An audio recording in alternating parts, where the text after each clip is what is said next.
A few days ago, I started reading The Coca-Cola Way, the biography of the Coca-Cola Company, written by Mark Pendergrast.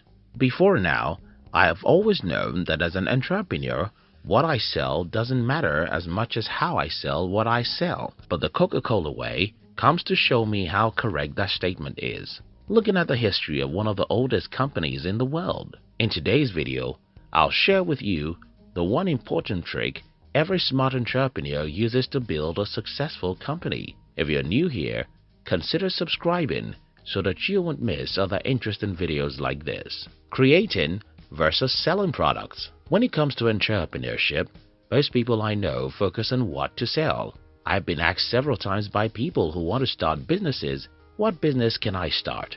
How do I discover business ideas? What products should I sell? The problem with all these questions is that they focus on what to sell, not how to sell. Smart entrepreneurs know better. For smart entrepreneurs, selling is 90% of the business game. Forget the product. People buy stuff all the time. People buy shit all the time. Now, some people will get me wrong. Don't be one of them. Yes, good products matter, but human beings are too weak to use their brains to even know what good means. Let me explain this. In several Coca-Cola versus Pepsi blind tests, Pepsi has been voted to be the best in the mouth. Now, I want to ask you, if most people vote for Pepsi as being the best, why do most people buy Coke? In fact, in the year 1980s, there was a man who wanted to die for Coca-Cola. He claimed to be a worshipper of Coca-Cola and nothing could separate him from Coca-Cola. But when a blind taste test was conducted for him, he chose Pepsi as being the best in his mouth. You get the point? Humans are emotional beings.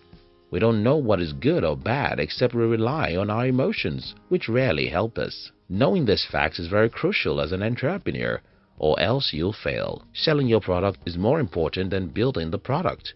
So you better learn how to sell before you think of what to sell. Smart people play on our emotions. Dan Ariely wrote a wonderful book titled Predictably Irrational, and I think you should start reading that book from tomorrow if you've not read it. In his book, Ariely wrote about several psychological studies that revealed how weak humans are. For instance, we tend to believe that if something is expensive, it's valuable. It's valuable. Since Apple phones are expensive, we think they must be the best phones in the world. This is not to say that Apple phones are not good, but are they as good as their price? Take for instance the primary reason why we buy a car is to move from point A to point B. A Toyota Corolla will move you from point A to point B, and you can get that for $20,000. But here's a car called Koenigsegg CCXR Trevita, which sells for a whopping $4.8 million.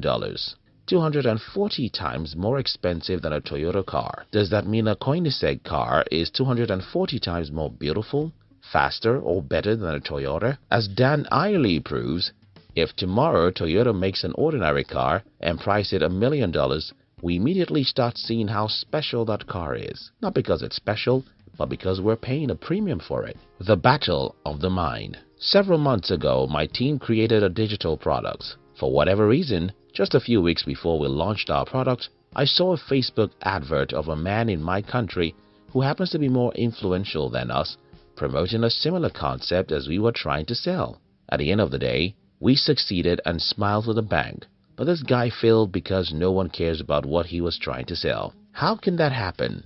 Why will he fail at selling the same concept we sold successfully, even though he is in a better position than my team? Selling, selling, selling. When it comes to building a company, the difference between success and failure may be a few words, a few strategies, or even a few changes in the color of our branding. Essentially, what I'm preaching here is that as an entrepreneur, you should not stop seeing your job as a battle of products. Instead, it's a battle of the mind, the consumer mind. Every smart entrepreneur knows this, and that's why they succeed. Putting life into your product. Steve Jobs once said that Apple is not selling boxes, and by this, he meant that Apple isn't selling phones or computers. If Apple isn't selling phones or computers, what is Apple selling? Well, Apple is selling emotions, and that matters. Apple is selling a movement, or even a religion, and if you don't think that is what it is, you'll have to explain the reason why millions of people are willing to go into debt just to own a new iPhone. I mean, I'm using iPhone 6 and I don't know what else I need in a phone that is not here, even though I bought it as a used phone. But here, we have a new iPhone coming out now, and then everyone is ready to sell their fingers to get one. That's because Apple is a religion. Smart entrepreneurs know how to put life into their products.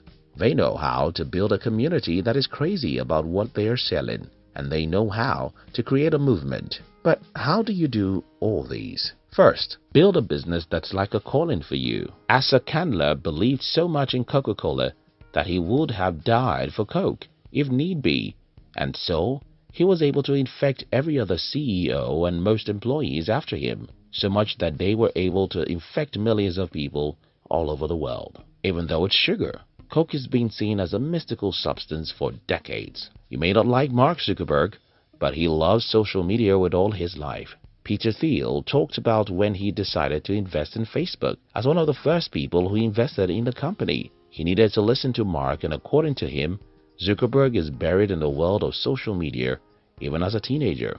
Build a business that is close to your heart, like a calling, and you'll be able to get other people to see your business, not just as a product, but as a mission that the world needs. Second, study human nature. Unfortunately, we don't know who we are. We're not the smart, intelligent creatures we tend to think we are. Instead, we're emotional beings who can easily be moved by emotions. Read books about human psychology, selling, and marketing. Don't start a business around building a product. Start a business around selling a product. Robert Kiyosaki said, "I'm not the best author. I'm the best-selling author." Business is not about the product. It's about selling.